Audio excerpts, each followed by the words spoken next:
Mask बनाता है जिस कारण वो अपने जले हुए चेहरे को लोगों से छुपा सके। और वो बच्चा मास्क लगा के सारे बच्चों से बदला लेता है जिन्होंने उसकी ये हालत की थी। वो अपने हाथ में एक हथियार लिए सभी बच्चों को बेरहमी से खत्म कर देता है।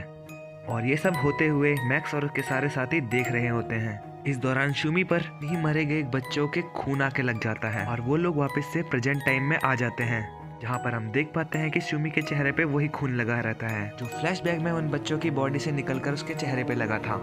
उसके चेहरे पर खून लगा देखकर वहाँ बैठे सभी लोग घबरा जाते हैं और उन सबको ये लगने लगता है कि वो विली नाम का लड़का ही सीरियल किलर है जो उसी तरह से लोगों को मूवी में खत्म कर रहा है। सारे लोग वहाँ से भागने की कोशिश करते हैं और हम उन दो कैरेक्टर को देख पाते हैं जो सबसे पहले मैक्स और उसके साथियों को इस जंगल में मिले थे, जो अपनी कार लेके वहाँ से भागने की कोशिश करते हैं। लेकिन गाड़ी की स्पीड तेज होने के कारण उनकी कार वहीं पे क्रैश हो जाती है, जिस कारण गाड़ी में बैठा वो मेल कैरेक्टर दूर जाके गिरता है और उसका पूरा शरीर बुरी तरीके से बैंड हो जाता है और उसकी वहीं पे डेथ हो जाती है। और उनकी कार ब्लास्ट होने के कारण फीमेल कैरेक्टर भी वहाँ पर मारी जाती है। ये सब देखने के बाद मैक्स और उसके सारे साथी मूवी के सारे कैरेक्टर को बताते हैं कि वो लोग इस मूवी में फ्यूचर से आए हैं। वो सभी बताते हैं किस तरह से वो लोग उन लोगों के इस मूवी का हिस्सा बने हैं। उसके सारे साथी कैरेक्टर भी इस बात को मान लेते हैं क्योंकि उन लोगों को भी लगता था कि मैक्स और उसके सारे साथी इस समय के बिल्कुल भी नहीं लगते। इसके बाद हम मैंक को देख पाते हैं जो उस विली नाम के किलर को पकड़ने के लिए सबको अपनी प्लानिंग बता रहा था।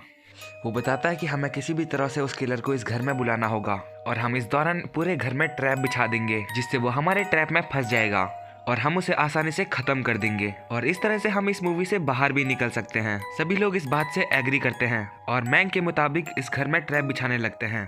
थोड़ी देर बाद विली को वहाँ पे बुलाने के लिए सभी लोग बिल्कुल तैयार हो जाते हैं और वो सभी लोग मिलकर ऐसा दिखावा करते हैं कि जैसे इस घर में पार्टी हो रही होगी।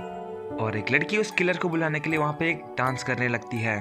तभी उस लड़की को घर के बाहर वही किलर दिखाई देता है जो उन लोगों की तरफ आगे बढ़ रहा था और उस किलर को देखकर वो लड़की बुरी तरीके से डर जाती है। उन्हीं लोगों के द्वारा पिछाए गए ट्रैप में फंस जाती है और उसकी बहुत ही दर्दनाक मौत हो जाती है। और उसके बाद वहाँ मौजूद सभी लोग बुरी तरीके से डर जाते हैं, लेकिन वो प्लान बी के लिए भी रेडी हो जाते हैं। मैंक दरवाजे को बंद कर देता है और शूमी सीढ़ी पे खड़े होकर उस रस्सी को काट देती है जिससे एक बहुत बड़ी लकड़ी बंधी हुई थी। जैसे किलर दरवाजा खोलता है वो लकड़ी उसके बॉडी पे आ लगता है और वो दरवाजे की तरफ जा गिरता है और वहाँ मौजूद सभी लोगों को लगता है कि उन लोगों ने मिलकर उस खूंखार किलर को खत्म कर दिया है और वो सब लोग अब चैन की सांस लेते हैं। लेकिन वो किलर अभी मरा नहीं था, वो एक बार फिर से खड़ा होता है और मूवी के एक और कैरेक्टर को बड़ी बेरहमी से खत्म कर देता है।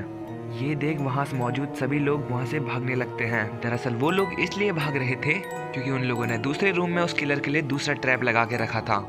मैंक और उसके साथी मिलकर कुछ एरो की मदद से उनमें आग लगा के उस किलर के बॉडी पे मारते हैं, लेकिन इसका असर उसके बॉडी पे बिल्कुल भी नहीं होता है। वो किलर उनको मारने के लिए आगे बढ़ता है और वो दूसरे रूम में आ जाता है।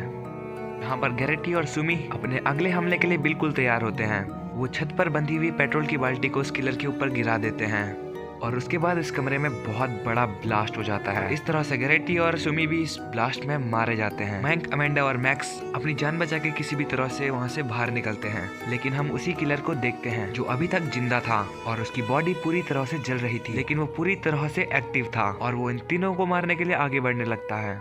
लेकिन वो लोग अपनी जान बचाने के लिए वहाँ से जंगल की ओर भागने लगते हैं। वो किलर भी उन लोगों का पीछा करता है और वो मैंक को पकड़ के घायल कर देता है और अमेंडा को अपने साथ ले जाता है। मैक्स घायल मैंक को चर्च में ले जाके छोड़ देती है और अपनी मॉम को बचाने के लिए उस किलर के पीछे जाती है और जंगल में आगे बढ़ते हुए वो एक झोपड़ी के पास पहुंचती है जहां पर उसको उसकी मॉम अमेंडा मिल जाती है जिसे उस किलर ने बांध कर रखा था। तभी वो किलर भी वहां पर आ जाता है जो मैक्स को बुरी तरीके से मारने लगता है। ये देखकर अमेंडा को उस पर बहुत ज्यादा गुस्सा आता है और वो किसी तरह से उस किलर का सामना करती है और उसे घायल करके वो मैक्स को लेकर उसी चर्च में वापस आती है, जहाँ पर उन्हें पता चलता है कि घायल होने की वजह से मैंक भी मारा गया है। इसके बाद अमेंडा मैक्स को बचाने के लिए उस किलर को खत्म करने के लिए अकेले जाती है क्योंकि इसको लगता है जिस तरीके से इस मूवी का एंड हुआ था उसी तरीके से इस कहानी का भी एंड होगा, क्योंकि मूवी में सिर्फ एक ही सर्वाइवल लड़की बची हुई थी और अमेंडा को लगता है कि वो लड़की मैक्स होनी चाहिए। वो अपनी परवाह ना करते हुए उस किलर के सामने पहुंच जाती है जहाँ पे वो किलर उसे बहुत ही बेरहमी से खत्म कर देता है। मैक्स उस किलर को खत्म करने के लिए अपने हाथ में हथियार लिए उसकी तरफ बढ़ने लगती है और उस किलर का सर धड़ से अलग कर देती है और किलर को एक ही झटके में खत्म कर देती है। इसके बाद हमें उन सभी दोस्तों को दिखाया जाता है जो किसी हॉस्पिटल में मौजूद हैं और हमें पता चलता है कि उसके सभी दोस्त भी जिंदा हो चुके हैं और हॉस्पिटल में मौजूद उनके बॉडी पर उसी तरीके के घाव देखने को मिलते हैं जिस तरीके के घाव उन्हें सीरियल किलर ने दिए थे। हालांकि वो सभी लोग बिल्कुल ठीक थे और यहाँ पर हम समझ पाते हैं कि ये कोई मूवी की कहानी नहीं थी, ये पूरी तरीके से सच था।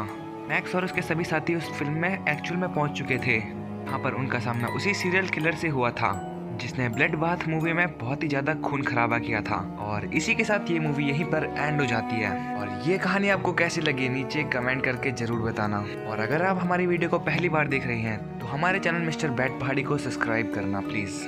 और इस वीडियो का फर्स्ट पार्ट आपको कमेंट बॉक्स में पिन मिल जाएगा।